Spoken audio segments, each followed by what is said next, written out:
Hello, and welcome to The Connection. This podcast is about understanding and building the connection we have with others and with ourselves. It is my hope that through this podcast, you'll be able to have more joy and fulfillment in your life. I'm your host, Jared Hurst. Well, this week, I wanted to talk to you about something that has been on my mind. Shocking, I know. And this thought came to me at one point, and I started to explore it. It's such an interesting thing. Before I get into the story and everything, this week's podcast topic is creating safety for authenticity. So that's what we're going to talk about today. I had this experience. I was driving my car and I saw a truck, and I thought about how certain truck owners love to attack other truck owners. And I thought about how different groups like to attack each other, such as how certain political parties will attack each other. And I thought about how that's such an interesting thing. I never really understood it. I don't like it, to be honest. In some ways, it feels like bullying to me. And I am obviously, with my history around being bullied as a kid, I'm very sensitive to that, and I don't like it whenever I see somebody attacking somebody else. So because of that, I was kind of exploring it in my head. I'm like, why do people do that? Why do certain phone users attack other phone users, and certain car owners attack other car owners, and political parties and everything? I kind of thought about it a little bit, and I thought to myself, I think it's an identity thing. And it's actually about feeling good about ourselves, ironically. That by putting myself above someone else and having this identity of superiority to somebody else, then I get to feel good about who I am. Or at least that's the general idea of, I think, why people do that kind of thing. It's why we buy certain products, because it comes with a feeling with it. It gives us a sense of identity that comes with that material item. I think it's why people get into sports. If you look at it, when it comes to sports, when we have, for instance, the Olympics that we just had, most everybody is excited about the Olympics that has some type of a sports interest, and people that aren't even into sports love the Olympics. And I think one of the things is that we're all behind Team USA. We're all rooting for the same group. And when they do well, it's almost as though we did well. When you think about it, you hear somebody talking about their sports team, we this and we that. It's like they're part of the team. It's because they bring it as part of their identity, and it's a really big deal when all of a sudden they start winning, because it feels like you're winning. I know this because I'm a huge Jazz fan. And so whenever the Jazz do well, I feel really good. And so I was thinking about this idea, and I was thinking about how as humans, we're really kind of simple creatures, and we're kind of self-focused. We go away from things that cause us pain, and we go towards things that create pleasure. And one of those things that creates pleasure is feeling good about ourselves. And so we do these things and we pursue these things that make us feel good about ourselves. And I was thinking about it, I realized that there's some really positive ways in which we pursue feeling good about ourselves. I don't believe that feeling good about ourselves is a bad thing. It's good. We want to have a good self-esteem. We want to feel good about who we are as individuals and what we do and whatnot. And so I think there's things like being seen, feeling heard, feeling understood, accepted, loved, respected. All of those things are great. And we seek out people that make us feel that way. You want to be around somebody that makes you feel seen, somebody that makes you feel heard, somebody that makes you feel understood. I mean, those are the kind of people you like to be around the most, right? Because you feel good about yourself. I know that seems really selfish, but I think that is a big driver for it, is we want to feel good about ourselves. So I thought about that a little bit, and I looked at some examples in my life and different things that have gone by, and I had this experience. And all of a sudden my mind made this connection. I had this person I was with. It was a while ago. It was actually a date. And she was incredibly good at verbal validation. And I'm sure some of it is because I'm a words of affection love language. My top 3 love languages are words, touch, and time. And they're pretty darn close. I've actually kind of come to the conclusion that they're all tied. They just have different purposes that they serve for me. I know everybody's all 5 languages, but we typically have some that move the meter more for us than others. And so for me, those 3 really do it for me. Anyway, I digress. She was incredibly good at validating. I would do something and she would compliment me for it. And it made me feel really good about myself because it felt the more I showed of myself, the more acceptance I got from myself. And I noticed that with her, certain behaviors came out in me that I don't often have. In fact, there's behaviors that came out in me that I never have. And as I started thinking about that, and I started thinking about this concept of feeling good about ourselves, because this person made me feel good about myself, I realized that what was happening is she created a space of safety. The more I showed about myself, the more I was accepted. The more I was accepted, the more I wanted to show. And then all of a sudden, authentic behaviors started to show that I didn't even realize I had. And so I think that's a really important thing, is if you think about it, safety breeds authenticity.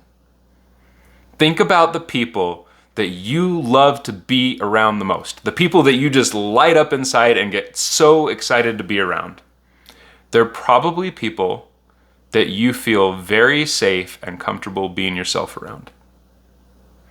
I would argue that there's other things that make it, that are why we like that individual, but a large part of why we love being around that person is because we feel like we can be ourselves. They reflect back to us a sense of validation about who we are at our core. And all of a sudden we have things that come out that maybe we don't let out around anybody else. Have you ever had somebody that you meet them and you go out on a date, or they're a friend, or whatever it might be? You meet an individual and just from the get-go, you feel like you can naturally be yourself around that person, right? I know you've had this. And when you have those people that you can just naturally be yourself around, they're so much fun, right? You say it was easy, it flowed, etc. And I think it's because those people make us feel safe. They make us feel seen. There's things that they do in their actions, in their words, in their attention, the way they look at you, just in the interaction with these people, you feel seen, you feel heard, you feel accepted, you feel respected, you feel loved, whatever it might be.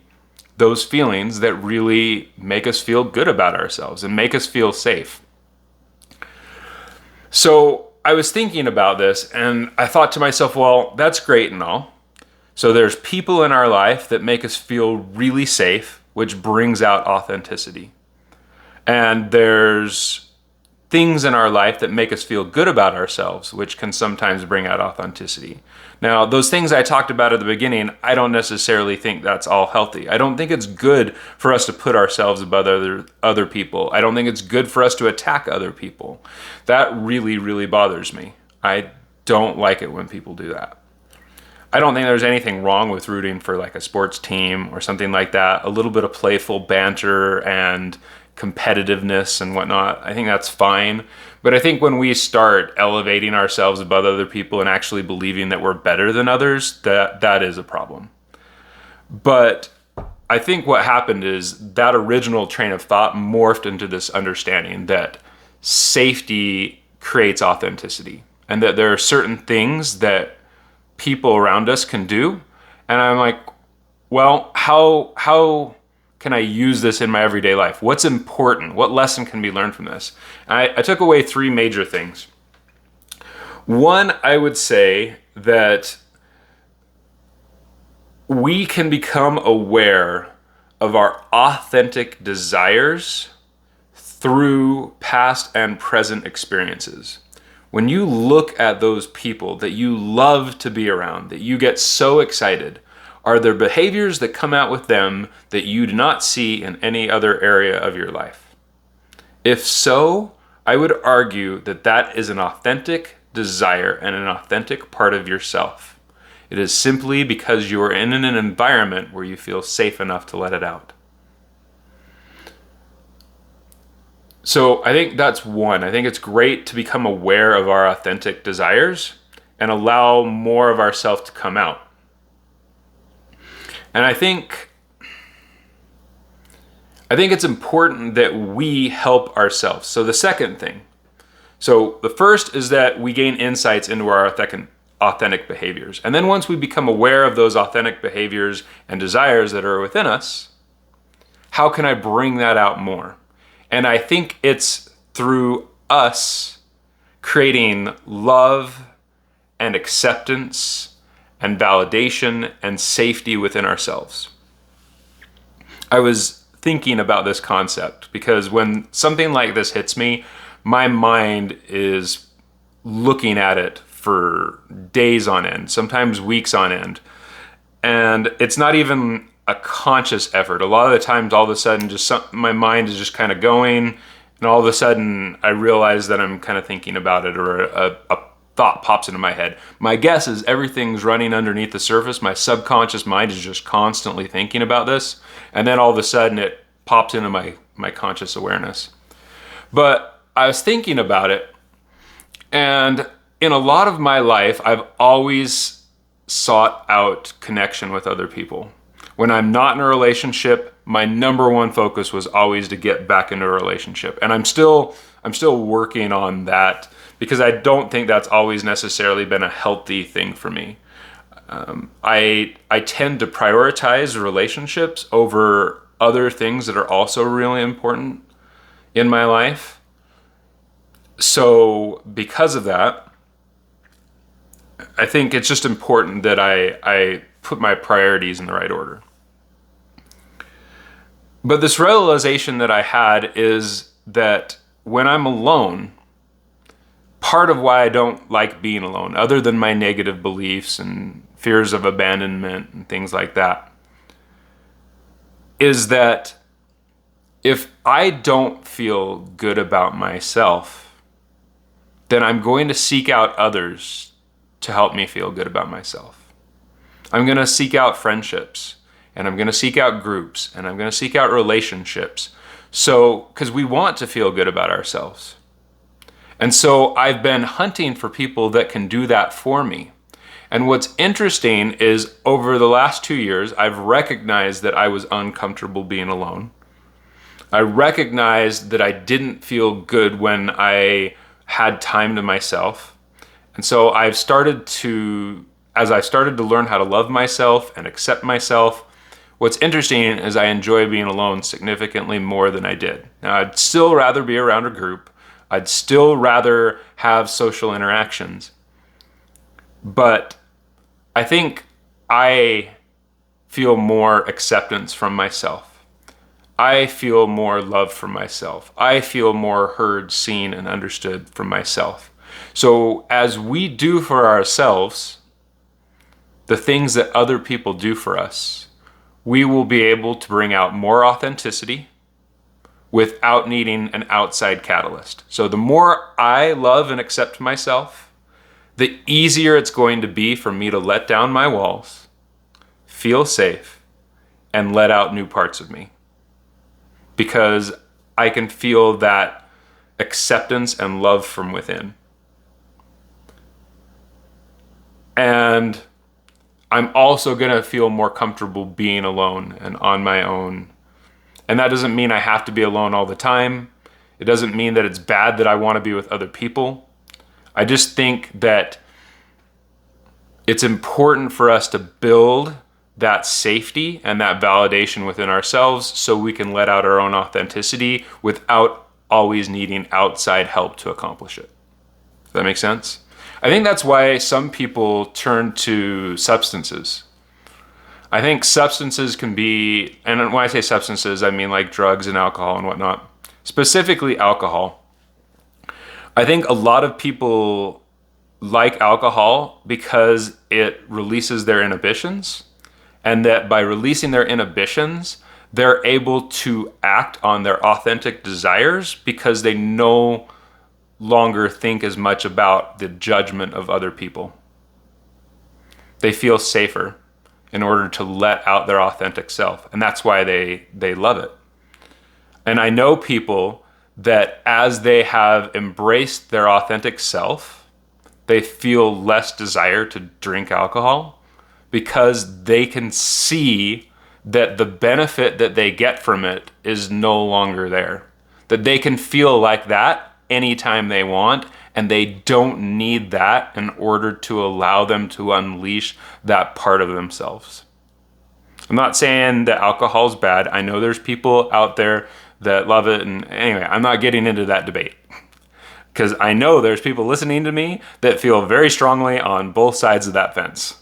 But my point is, authenticity in ourselves. We can bring out our own authenticity as we learn how to create safety for ourselves.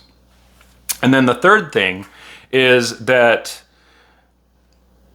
I think it's important for us to realize how we can affect and influence other people.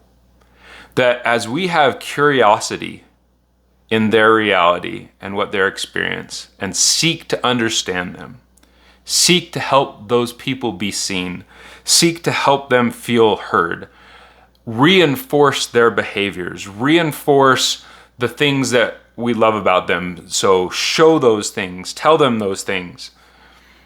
The more that we can help other people feel safe and seen and heard and loved and respected and accepted, then we can have a positive influence on the world that allows other people to be authentic. It allows us to have connection with new people that we want to be with. And I also think that as we see new behaviors in people, it's really important that we praise those things. That when we see an authentic behavior from somebody, something that we don't typically see in them, that we point it out and say, oh my gosh, I love that about you. That's so cool. I've never seen you act this way. Because when somebody lets down their wall enough to show a part of themselves that they typically don't show, and then they get punished for it, then it's going to be that much harder for them to let out that authenticity in the future. But when they immediately get praised and rewarded for being who they are, that's so beautiful. That's so incredible that you could do that for somebody. That you can help them feel great about being them. I hope that there's more of that in the world. I wish there was more people trying to lift other people up. Instead of us being so divided and putting other people down in order to make us feel better about ourselves. And I don't think a lot of people even realize that that's why they're doing it. If we could go around and we could be doing all we can to build other people up, this world would change in a massive way. It would change in a massive way because we can't change how other people treat us, but we can change how we treat other people. And I'll tell you this, the more that you give of a certain energy, the more that you will receive that back. I truly believe that. I know that the best times in my life are the times that I have given freely of myself. that I have openly shared and tried to contribute to the lives of other people. And it's amazing how my life has accelerated during those moments. And there's times that it's been hard because I've gotten burned doing that in the past by not having boundaries. I've had times where I gave everything so freely to other people and I was on top of the world, and then I got hurt incredibly bad, and now I have a hard time at times letting that side of me out.